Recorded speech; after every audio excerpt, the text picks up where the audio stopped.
Este programa es presentado por John de la Vega, abogado de inmigración.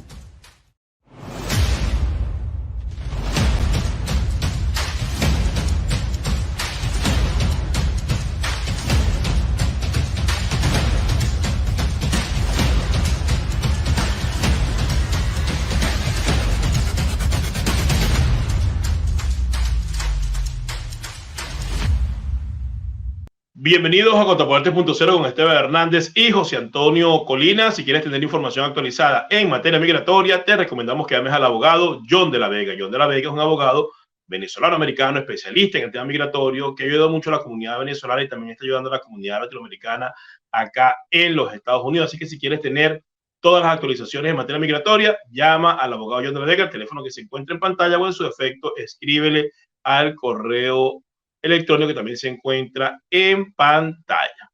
Bueno, vamos a conectarnos en este momento pues con el abogado John de la Vega, abogado de inmigración, quien pues obviamente está siempre al tanto de lo que está ocurriendo con inmigración.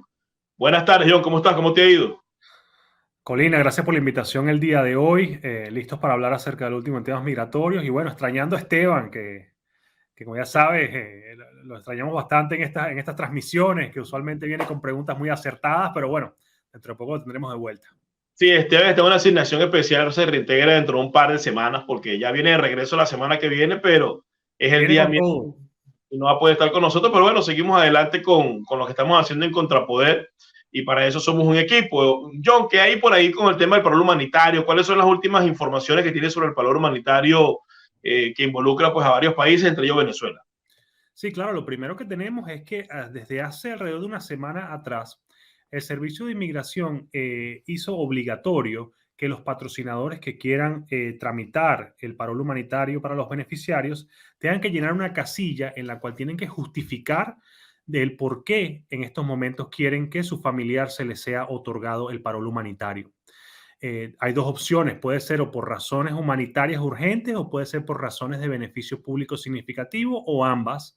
Y entonces esto creó mucha ansiedad en la comunidad porque en el pasado todas las personas que habían estado aplicando en los últimos meses no tenían que justificar poder pedir el parol, pero ahorita las personas tienen que enfocarse de que, y hay que recordar de que el parol humanitario es un beneficio discrecional y que esas son las dos maneras que el gobierno puede aprobarlos. Entonces, si hablamos de razones humanitarias, usualmente estamos hablando de si el beneficiario tiene algún tipo de enfermedad o condición que necesita algún tipo de tratamiento dentro de los Estados Unidos o si le han negado dicho tratamiento en su país de origen. Como ya sabes, conocemos casos en Cuba, Venezuela o Nicaragua, donde las personas no han tenido tratamiento acorde debido a que pueden ser su opinión política o pueden ser por cuestiones por persecución también. Entonces, eso es una de las justificaciones que pueden utilizar las personas. Cuando hablamos de significativo de público, beneficio público, estamos hablando entonces en ese momento de ver todo lo que tiene que ver con el trasfondo de la persona, su carrera, su nivel profesional y qué beneficios esa persona puede traer a los Estados Unidos. Entonces, les recomiendo a las personas que busquen un abogado de inmigración para poder articular de la manera correcta una respuesta en esa casilla, porque si no llegas a colocar la información que el gobierno te pide, te lo pueden negar automáticamente. Ahora bien, ¿esto que están colocando lo ves como algo que es beneficioso o es para más bien filtrar o retrasar o de repente impedir que más personas vengan a los Estados Unidos? ¿Lo ves como algo positivo o como algo negativo? Lo primero es que esa casilla tiene que haber estado allí de manera mandatoria desde el inicio. Y te digo por qué. Porque el gobierno tiene que poder justificar las emisiones de estos paroles y a todas las personas en el pasado que han intentado tramitar dicho documento han tenido que explicar las emergencias que tienen para que sea entonces aprobado. Entonces el gobierno creo que se dio cuenta de que esto también se podría ser como un filtro adicional o un paso adicional para poder ver o seleccionar a una menor cantidad de personas que puedan venir con el parol humanitario. Y también acuérdate que en menos de un mes comienza el juicio federal del parol humanitario y yo creo que el gobierno lo que quiere demostrar es que está cumpliendo con todas las directrices, todas las políticas y lo que pide las leyes en referencia al parol humanitario. Ahora, hablando del juicio que hay para ver la continuidad o si se va a aplicar o no ese parol, ¿qué crees tú que vaya a pasar ahí? ¿Va a seguir con el parol? ¿Lo van a impedir? ¿No va a seguir funcionando esta medida? ¿Qué crees tú que va a ocurrir? Bueno, lo primero es que tenemos el historial y la tendencia que ha tenido el juez Tipton en lo que tiene que ver con políticas migratorias. En el pasado ha bloqueado más de una política y ha demostrado ser bastante riguroso con cualquier acción que quiera tomar el gobierno federal en referencia a inmigración. Ahora, tenemos una decisión por parte de la Corte Suprema de Justicia que fue decidido hace 2 o 3 semanas atrás, donde la Corte Suprema le dijo en esa instancia al gobierno federal que sí tenían el poder para poder enforzar las leyes migratorias dentro de los Estados Unidos y que los estados no podían en ese momento bloquear dichas directrices. Cuando hablamos de eso, hablamos acerca de las prioridades de deportación, que ya la Corte Suprema entonces falló a favor del gobierno federal. Son casos completamente diferentes y paralelos, pero ciertamente muestra que hay una tendencia que la Corte Suprema de Justicia reconoce la discrecionalidad y el poder que tiene la Casa Blanca o el gobierno federal en poder decidir qué políticas migratorias aplica o cómo las aplica. Ahora, entiendo que esta demanda primero está en un tribunal y se va a dilucidar allí, dependiendo de lo que pase, pues quien se vea perjudicado acudirá a la Corte Suprema. Entiendo que eso va por ese camino. Sí, bueno, lo que ocurriría si los demandantes o los demandados pueden ir a una corte de apelaciones y de apelaciones podría ir a la Corte Suprema, pero usualmente cuando hay conflictos o litigio entre estados y gobierno federal pasa bastante rápido en lo que tiene que ver con los pasos para llegar a la Corte Suprema de Justicia. Voy a repetir, pues tuvimos problemas con la transmisión. Decías entonces que Sí, que si se llega a apelar y va a una corte de apelaciones y todavía en ese momento la decisión no es la que quieren los demandantes o los demandados, pueden intentar de llegar a la Corte Suprema de Justicia y usualmente cuando hay conflictos entre el gobierno federal y estados, estos pasos de apelaciones son súper rápidos. Así que si llegamos a ver apelaciones hasta la Corte Suprema, probablemente en cuestión de menos de un año tengamos ya una decisión por parte de la Corte Suprema de Justicia. ahora bien, John, cambiando un poco de tema, en materia de los asilos políticos, así como hemos visto que en materia de los paroles han implementado esta medida, en cuanto a los asilos políticos, ¿ha habido algún cambio con respecto a la legislación o se mantiene igual como se había mantenido durante todo este tiempo?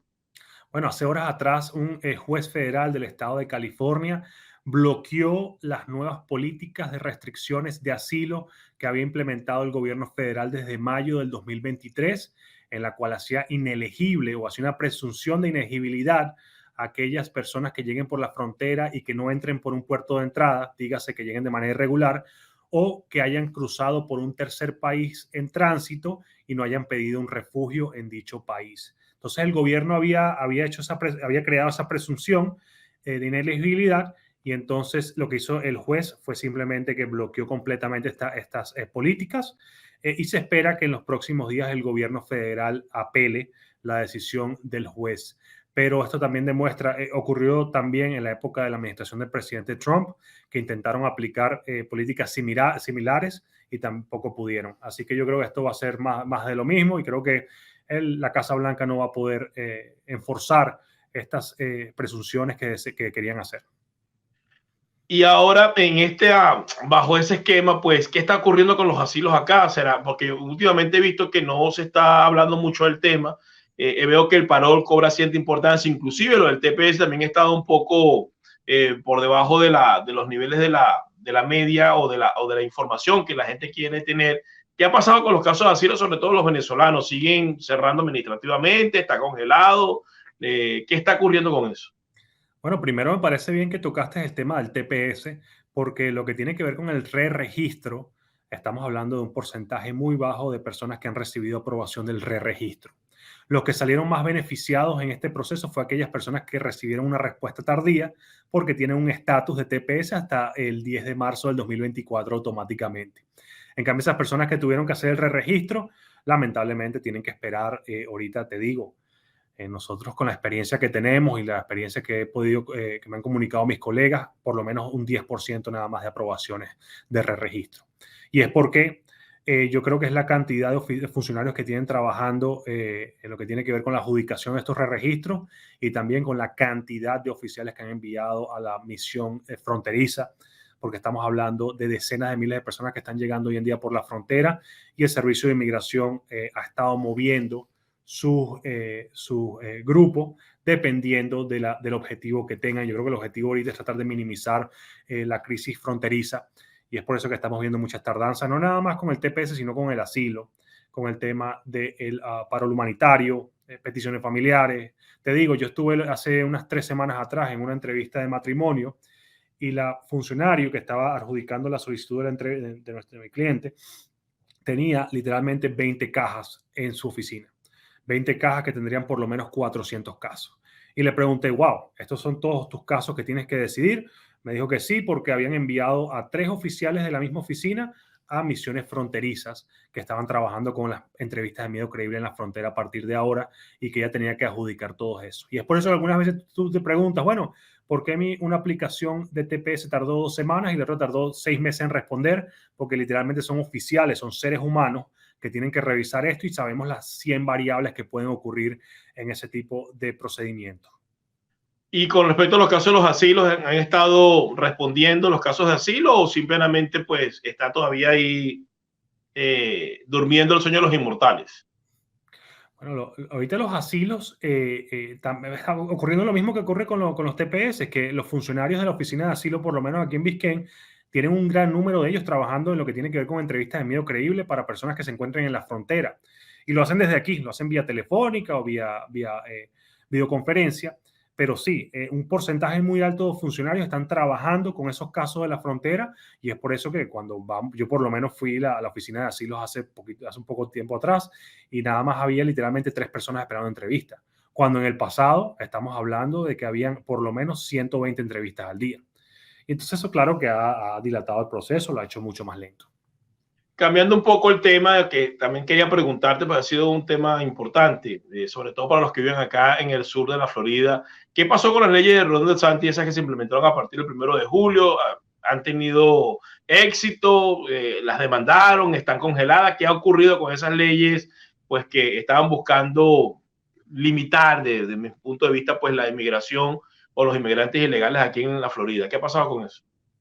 Ha pasado menos de un mes de que empezaron ya a enforzar las leyes en la Florida, que le han llamado las leyes antiinmigrantes, pero por lo menos no he visto ningún tipo de cambio significativo que te diga que sí ha habido redadas de la policía o que han estado discriminando a personas. No ha ocurrido, pero desde el inicio siempre dijimos que había que estar muy pendiente, porque estas leyes se escribieron de una manera bastante abiertas para interpretaciones y nunca sabes el oficial de policía que tome estas leyes de la manera incorrecta y abuse de su poder. Entonces hay que estar siempre pendiente, con los ojos bien abiertos, pero por los momentos no he visto ningún tipo de irregularidades que yo te vaya a decir que el debido proceso, los derechos humanos de alguien han sido violentados, eso no lo he visto yo por lo menos.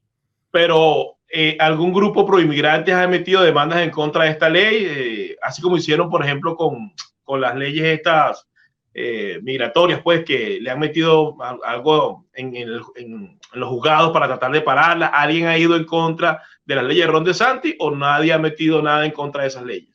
Bueno, la que tiene que ver con leyes de propiedades, sí había en estos momentos una demanda entablada, la que tiene que ver con SB 17 y 18, que es la que tiene que ver con los transportes de indocumentados. En estos momentos iba a comenzar ya el litigio y los casos que probablemente sean en contra de todo lo que tiene que ver con esas provisiones, pero hoy estamos en una etapa muy temprana a nivel de demanda, así que yo creo que dentro de 2 semanas tenemos más información acerca de eso.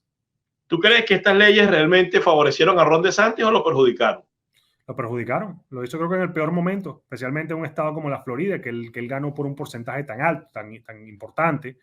Él sabe que un porcentaje bastante alto de personas que viven en el estado de la Florida son inmigrantes o tienen familiares que se encuentran hoy en día en procesos migratorios y haber causado ese tipo de shock o de noticias negativas, creo que no lo ayudó y por eso es que hoy en día creo que tiene un 1%, 2% en su candidatura presidencial, cuando se esperaba de que iba a ser uno de los candidatos más fuertes, está por el piso.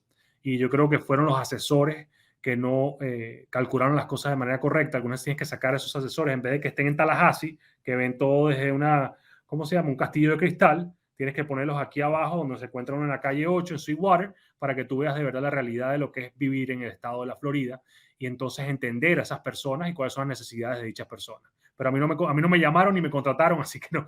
Es ellos que resuelven su problema, su rollo. Ya para ir finalizando, John, yo sé que siempre estás pendiente con todo lo que está pasando en inmigración, sobre todo a nivel de la Cámara de Representantes y del Congreso de los Estados Unidos. ¿Ha habido alguna iniciativa? ¿Las que han introducido, como la que metió María Elvira, ha tenido algún progreso? Cuéntanos si ha habido algún avance en esta materia o si han habido nuevas iniciativas. Bueno, lo que tenemos es la ley de ajuste venezolano, que está todavía en una etapa muy temprana.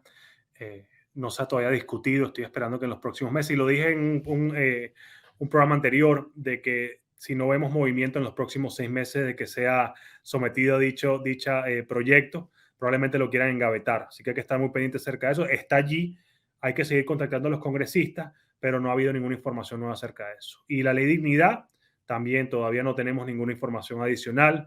María Elvira Salazar, que la congresista, había sido bastante activa con eso, pero ahorita, como te digo, yo creo que muchos de ellos quieren evitar el tema migratorio porque saben que está muy polarizado, y también con el tema se han enfocado más en los ataques de ambos partidos políticos en lo que tiene que ver con la frontera. Así que veremos si buscan alguna solución, pero no sé si los partidos quieran hacerlo. O una minoría, un grupo muy pequeño de congresistas si quieren resolverlo, pero no los apoya los congresistas con más poder.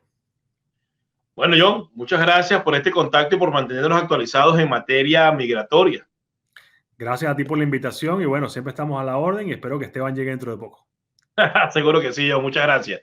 Era el abogado John de la Vega, abogado de inmigración acá en los Estados Unidos, patrocinador de este espacio, que nos estaba hablando sobre pues los últimos aspectos en materia migratoria, sobre todo esto que tiene que ver con el paro humanitario, y también nos estaba hablando un poco sobre las incidencias pues de las leyes implementadas en la Florida contra los inmigrantes. Recomiendo, por supuesto, antes de finalizar el programa, que sigan al abogado John de la Vega en su canal de YouTube, La Hora del Inmigrante, y también que sigan sus masterclass, que son clases migratorias con respecto, sobre todo en materia importante como la materia del asilo.